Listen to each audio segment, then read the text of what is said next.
시편 103편부터 계속되는 이 시는 아마도 다윗이 연속으로 기록한 것인데 후대에 이렇게 나뉘어졌을 거다 이렇게 짐작을 합니다.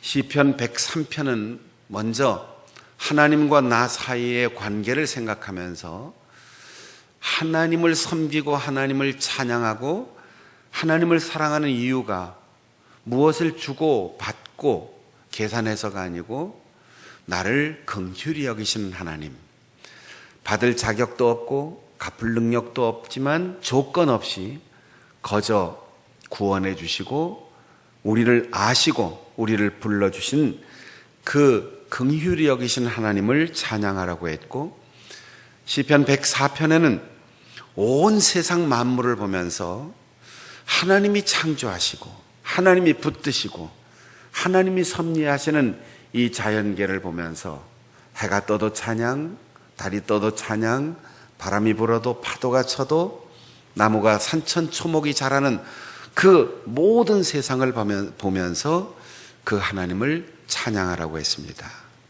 오늘 시편 105편에는 이제 이러한 관계와 그리고 피조 세계를 바라보는 것뿐 아니라 이 세상에서 역사의식을 가지고 과거를 돌아보고 미래를 내다보는 존재는 사람밖에 없어요. 동물은 본능에 의해서 삽니다. 기억을 가지고 미래를 창조하는 건 사람의 능력입니다. 여러분, 이 세상에 수백 년, 수천 년 세월이 지나도 개미가 짓는 집은 늘 그래요. 100년 지난다고 아파트를 짓는 것도 아니고 전원주택을 짓는 것도 아니고 개미가 걷기 불편하다고 신발을 만들어 신든지 아니면 자동차를 만들든지 기차를 만드는 일이 없어요. 변함없이 똑같습니다. 그런데 사람은 긴 세월을 돌아보고 내가 지금 여기에 어떻게 와 있는가를 둘러보고 앞으로 어떠한 인생의 미래, 역사의 미래가 전개될 것인가를 내다보면서 희망에 사는 존재가 인간입니다. 그 과거와 현재와 미래를 한꺼번에 볼 수 있는 그런 안목을 가진 인간의 능력을 가리켜 역사의식이라고 합니다. 왜 과거를 돌아봅니까? 추억에 잠기려고 하는 게 아니고 여기를 바로 보기 위해서입니다. 미래를 희망하는 이유는 나의 어제보다 오늘이 더 나은 것처럼 오늘보다 더 나은 내일을 만들어가고 나보다 우리의 다음 세대 자손들을 위하여 무언가를 남기고 물려주고 준비하려는 역사의식을 가지고 살기 때문입니다. 그 긴 역사를 1000년을 돌아보든 100년을 돌아보든 그리고 앞으로 어떠한 세월을 내다보든 그 속에 한 가지 일관된 중심 사상이 있는데 놓치지 말아야 될 게 있는데 시편 기자는 이것을 가리켜 언약이라고 했어요. 과거를 돌아볼 때 하나님의 약속을 기억하고 그 언약의 백성이기 때문에 오늘 내가 살고 있는 것이고 우리의 다음 세대들의 삶의 형태가 다양하고 예측할 수 없이 달라지지만 변함없이 하나님의 언약을 기억해야만 이 땅에 사람답게 그리고 영원한 생명을 소유하며 살아갈 수 있다는 거지요. 역사를 돌아보면서 참 시각이 다양할 수 있습니다. 저도 역사에 관심이 있어서 역사에 관한 많은 책들이 있고 읽는데 어떤 사람은 왕조에 관심이 있어서 각 나라마다 그 왕들의 이름을 쫙 외우는 사람들이 있어요.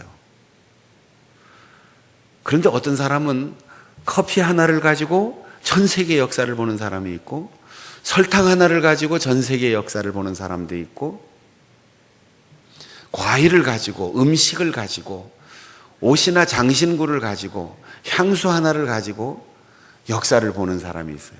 보는 관점은 참 다양합니다.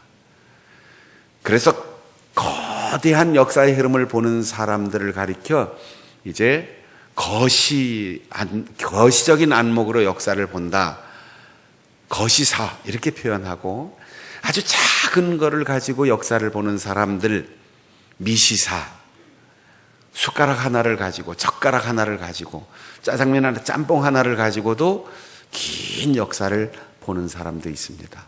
무엇을 보느냐에 따라서 그 사람의 오늘이 결정되고, 무엇을 보느냐에 따라서 그 사람의 내일이 결정될 거예요. 제가 나이 50에 우리 교회에 부임했는데, 지금 돌아보니까 아마 그때 갱년기가 시작된 게 아닌가 생각이 들어요. 새로운 교회에 부임해서 정착하는 것도 정신적으로 많은 스트레스가 됐을 테고, 또 육체적으로도 갱년기를 겪으면서 힘들었을 테고, 아침에 일어나는 일이 힘들고, 이유 없이 머리가 아프고, 이유 없이 어깨가 뭉쳐서 숨을 쉴 수 없이 아프고, 풀릴 방법이 없는 거죠. 그래서 가까운 한의원에 침을 맞으러 갔어요. 한의원에서 침을 놔주면서 저를 보고 이렇게 얘기를 합니다. 50이면 이제 노인입니다. 그러니까 조심하시고 무리하지 말고 관리를 잘하세요. 아직 청년 같은 마음으로 살았는데 갑자기 50이면 노인인데, 이 소리를 들으니까 어깨가 더 아파요. 힘이 더 없어지는 거지. 침을 맞고 돌아왔는데도 계속 통증이 멈추질 않는 겁니다. 그래서 참 통증을 이기지 못하고 그날 오후에 다른 한의원을 또 갔어요. 아주 젊은 여자분이 한의원이었는데, 한의사였는데, 저를 보고 침을 놔주면서 이렇게 얘기해요. 50이면 아직 청년입니다. 걱정하지 마세요. 거뜬하게 고칠 수 있습니다. 오늘부터 통증 없어질 겁니다. 그리고 침을 놔주는데 진짜 그날부터 통증이 없어지더라고요. 여러분, 50이라는 걸 기준으로 놓고 볼 때 어떤 사람이 보면 이젠 노년기가 시작되다 이렇게 볼 수도 있고, 사실입니다. 그것이 뭐 부인할 수 없는 진실이죠. 어떤 사람이 볼 때는 아직은 청년이야 이렇게 볼 수도 있는 거지요. 무엇을 보느냐, 어떻게 느끼느냐에 따라서 우리의 생리현상도 심리적인 것도 다 달라질 수 있어요. 노인이라고 침을 놔줬는데 안 낫더라고요. 그런데 아직 청년입니다 이러면서 침을 놔주니까 그날 이 뭉쳤던 게 싹 풀리는 거예요. 우리가 돌아보고 둘러보고 바라볼 때 우리의 보는 시각이 중요합니다.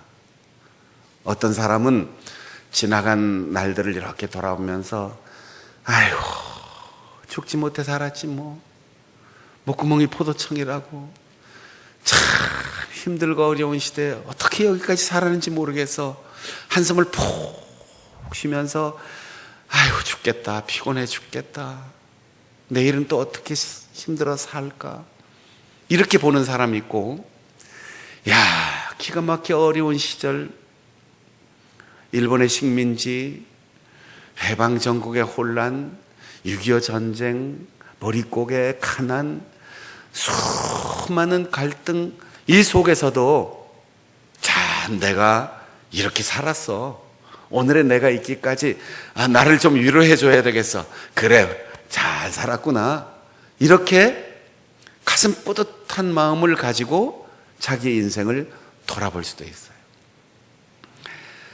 사람을 볼 때도 그렇게 좋은 점을 보는 사람이 있고, 그렇지 않으면 너는 왜 맨날 그 모양이야 그러고는 단점을 보는 사람도 있고, 같은 말로 표현을 해도 사람들의 마음을 흐뭇하게 하는 사람이 있고 감정을 상하게 하는 사람도 있어요.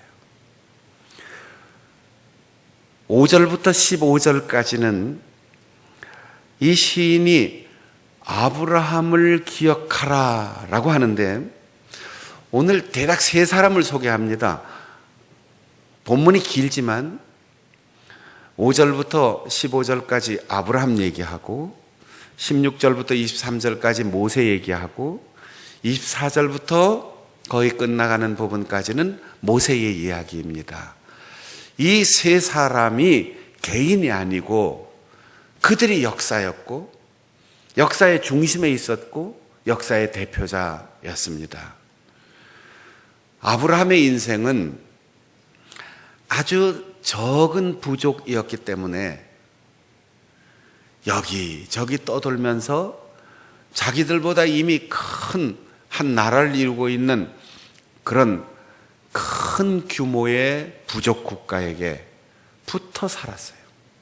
여기 가서 얻어먹고 저기 가서 얻어먹고 서름받고 때로는 아내를 뺏길 위기를 겪기도 했고, 아브라함은 대단한 군사력이나 무기나 탁월한 지혜가 있는 사람이 아니었습니다. 누군가 내놓으라고 하면 빼앗길 수밖에 없는 나그네였습니다. 대단한 지혜가 있어서 말을 잘하고 임기응변으로 빠져나갈 수 있는 그런 재주가 있는 사람도 아니었습니다. 억울한 일을 당하면 꼼짝없이 그 수모 속에서 헤어나오지 못하는 불쌍한 사람이었습니다. 그 아브라함을 돌아보면서 시인은 이렇게 말합니다. 아브라함이 힘없고 가진 것 없고 지혜도 없고 앞길 막막하지만 하나님께서 그를 보호하셨다. 이것이 아브라함의 고백이고 아브라함의 후손들의 고백입니다. 우리가 오늘 과거를 돌아볼 때, 내가 열심히 노력했으니까, 내가 남보다 땀을 많이 흘렸으니까, 밤잠 자지 않고 공부하고 노력했으니까, 이런 자기 자랑도 있을 수 있어요. 그러나 그 모든 역사 속에 한 개인의 삶이든 인생 여정이든 가문이든 국가든 그 가운데 하나님이 하신 일을 기억해야 돼요. 나보다 더 많이 공부하고 나보다 더 열심히 살았는데 하나님의 은혜를 나만큼 받지 못한 사람들도 우리 주변에 많이 있습니다. 오늘의 내가 있는 것은 오직 하나님의 은혜입니다. 아브라함보다 더 억울한 일 당한 사람들이 얼마나 많았겠어요. 아무에게도 하소연하지 못하고 아내를 뺏기고 자식을 빼앗기고 형제를 빼앗기고 목숨을 빼앗기고 재물을 빼앗긴 수많은 사람들이 있었을 거예요. 그런데 하나님은 아브라함을 선택하시고 아브라함을 보호하시고 아브라함의 억울함을 풀어주시고 아브라함과 약속하셨습니다. 내가 너와 네 자손에게 복을 주리라. 여러분, 이 언약을 잊지 마세요. 이 언약을 놓치지 마세요. 우리의 과거를 돌아보면서 자랑할 만한 것도 많고 아픈 추억도 있고 억울한 일도 많고 속상하는 일도 많겠지만 그 모든 내 인생사에서 하나님이 나를 아브라함처럼 부르셨고 장충단교회로 부르셨고 우리의 고향교회로 부르셨고 여러분을 하나님의 품으로 부르신 그 은혜의 손길을 기억하십시오. 그래서 돌아보면 은혜입니다. 은혜인 줄 깨달으면 감사합니다. 이 고백밖에 없는 거예요. 두 번째 소개하는 인물은 요셉입니다. 16절부터 시작되는데 아브라함의 가정에 이삭이라는 아들을 주시고 이삭에게 야곱이라고 하는 언약을 계승하는 아들을 주시고 야곱에게 12명의 아들을 주셨는데 그들이 살아가는 이 3대에 걸친 족장 생활에 엄청난 흉년이 와서 다 굶어 죽게 되었다. 그런데 하나님은 그들이 굶어 죽기 전에 양식을 의지하지 못하고 세상에 그 어떤 사람도 의지할 수 없는 때에 그보다 앞서 애굽이라고 하는 대제국으로 보낸 행방불명된 아들이 있었다. 요셉이 형의 미움을 받고 죽을 것 같은 위험을 겪고, 그리고 애굽의 보디발의 집에 노예로 팔려가고, 보디발의 아내의 유혹에 흔들리지 않자 억울한 누명을 쓰고 감옥에 갇혔는데, 하나님은 아브라함에게 하셨던 그 언약을 기억하시고 요셉을 그 감옥에서 건져주시고 애굽의 치리자로 삼으셨다. 이게 기적인 거죠. 요셉이 공부를 잘하고 고시를 보고 시험을 치고 운동을 하고 열심을 다해 노력해서 총리가 되는 것이 아니에요. 17살 어린 나이에 노예로 팔려와서 13년 동안 가진 고난을 다 겪은 끝에 30살에 미략 대제국의 총리가 되었어요. 하나님이 하신 일입니다. 사랑하는 여러분, 오늘 여러분이 누리고 있는 모든 평안, 모든 건강, 모든 부요, 모든 영향력, 모든 관계, 하나님이 주신 은혜의 선물인 것을 믿고 또한 하나님의 은혜입니다라고 고백할 수 있기를 바랍니다. 노예로 학대를 받았습니다. 그리고 요셉이 꿈을 해석하고 7년 풍년과 7년 흉년을 잘 관리하여 애굽을 대제국으로 온 세계를 구하는 원조 국가로 세워주었는데, 그 요셉의 은혜를 잊은 왕이 나왔다 그랬어요. 요셉 때문에 아버지와 형제들 70여 명이 다 애굽으로 이민을 갔습니다. 총리의 가족이 이민 왔는데 얼마나 대우를 잘 받았겠습니까? 그러나 10년, 20년, 50년, 100년 지나면서 이집트의 후임 왕들이 요셉의 시대를 잊어버렸던 거지요. 애굽이 역사를 잊어버렸어요. 그리고는 그들을 세계 제국으로 만든 총리의 고마움을 잊어버리고 이 민족이라고 그들을 학대하고 그들의 모든 것을 빼앗고 벽돌 공장의 노예로 삼았습니다. 얼마나 억울했겠습니까? 얼마나 서러웠겠습니까? 400년이란 긴 세월이었습니다. 그러나 이 400년은 하나님께서 70명을 200만 명의 엄청난 나라를 이룰 수 있는 백성을 만들기 위한 과정이었습니다. 만일 가나안 땅에서 그냥 아브라함의 후손으로 애굽으로 이민 가지 않고 살았더라면 한 가정이 크고 한 지파가 클 때마다 다 분가해 나가면서 전 세계로 뿔뿔이 흩어졌을 거예요. 그러나 하나님은 흉년을 주시고 요셉을 선발대로 보내시고 애굽에서 박해를 받고 학대를 받으면서 흩어지지 않고 장정만 60만, 추산 200만 명 정도 되는 한 나라를 충분히 이룰 수 있는 인구로 번성하게 하였습니다. 오늘 여러분은 무엇을 가졌습니까? 무엇을 이루었습니까? 어떤 형편에 살고 있습니까? 학대를 받거나 억울한 대우를 받거나 고난 속에서 서러워하고 있습니까? 지금만 보면 낙심할 수밖에 없어요. 목숨을 내 던지고 싶은 생각도 들 수 있어요. 모든 것 다 포기하고 다리 쭉 뻗고 앉아서 시대를 잘못 만났다고 그렇게 자포자기할 수도 있어요. 그러나 하나님께서 아브라함에게 하신 그 언약을 이루시는 방법이 고난의 영광로였다는 거예요.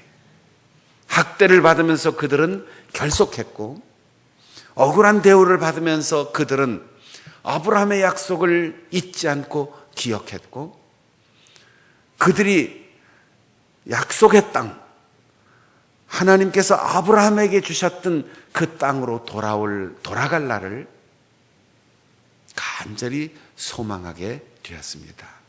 환경이 너무 좋고 편하고 우리의 소유가 넉넉하면 미래에 대한 희망이 없어요. 그냥 즐기고 싶은 생각, 그저 여기가 좋사오니 하고 현세 만족하는 사람으로 살게 됩니다. 어려운 일이 있으면 내일을 바라보고, 고통이 있으면 더 나은 내일을 만들어가고 바라는 소망으로 살게 되는 거죠.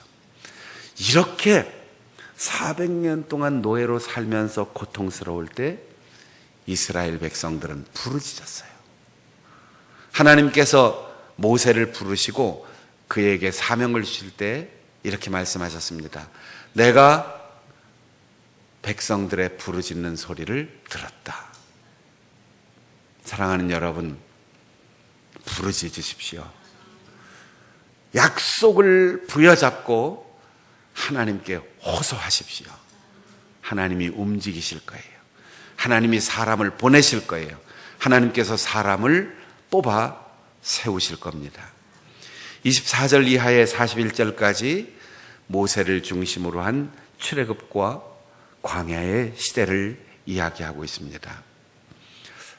이 시편에는 아주 자세하게 얘기를 하는데, 모세오경에는 이스라엘이 행진할 때 구름 기둥, 불 기둥이 그들을 인도했다 이렇게 되어 있는데, 여기에는 구름으로 덮었다, 불로 밝혔다 이렇게 설명을 하고 있어요.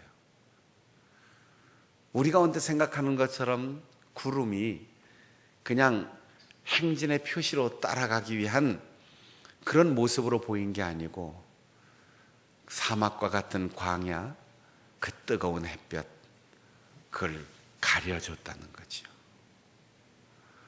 여러분, 오늘 더운데 낮에 혹시 밖에 나가신 분들 있어요? 하루만 35도에 하루만 나가도 머리가 다 벗겨지는 것 같은 고통을 느꼈을 텐데, 여러분 40년 동안 이 광야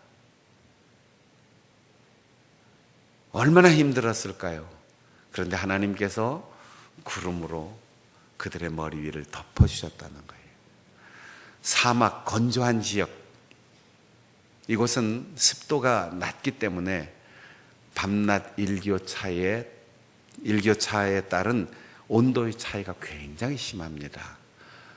낮에는 계란이 익을 정도로 온도가 올라가다가 해가 딱 지면 밤에는 얼어 죽을 만큼 추워요. 하나님께서는 불로 그들의 앞을 보게 하시고 그들의 몸을 따뜻하게 하시고 그들의 마음에 위로를 주셨다는 거예요. 게다가 하늘에서 내려오는 만나를 먹게 하셨고, 식물성만 먹다가 실증 날 쯤 될 때 메추라기를 보내주셔서 고기도 먹게 하시고,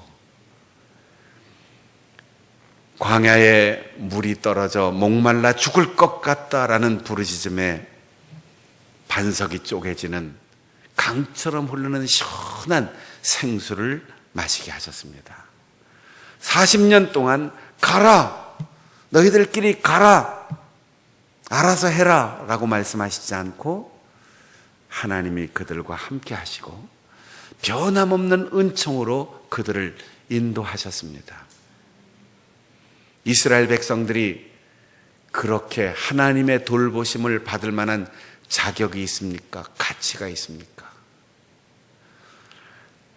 불평하고 원망하고 돌아가자고 하고 돌을 들어 모세를 치려고 하는 그 순간마다 하나님께서 때로는 분노하셔서 저주를 받아 죽은 사람들도 있고, 모세에게 야, 다 없애고 돌들로 새로 아브라함의 후손을 만들어야 되겠다. 이렇게 하나님께서 마음을 먹으실 때도 모세는 눈물로 기도하였습니다. 모세는 물 한 방울 줄 수 있는 능력이 없어요. 고기 한 점 제공해 줄 수 있는 능력도 없어요. 쌀 한 톨 줄 수 있는 능력도 없어요. 모세는 오직 하나님의 말씀을 듣는 귀와 하나님의 말씀을 대언하는 눈물의 기도의 사람이었습니다. 그리고 변치 않는 은총을 믿고 하나님 앞에 간구하였습니다. 아버지가 기도하는 가정, 어머니가 눈물 흘리는 가정, 하나님은 그 자녀들을 돌보실 겁니다.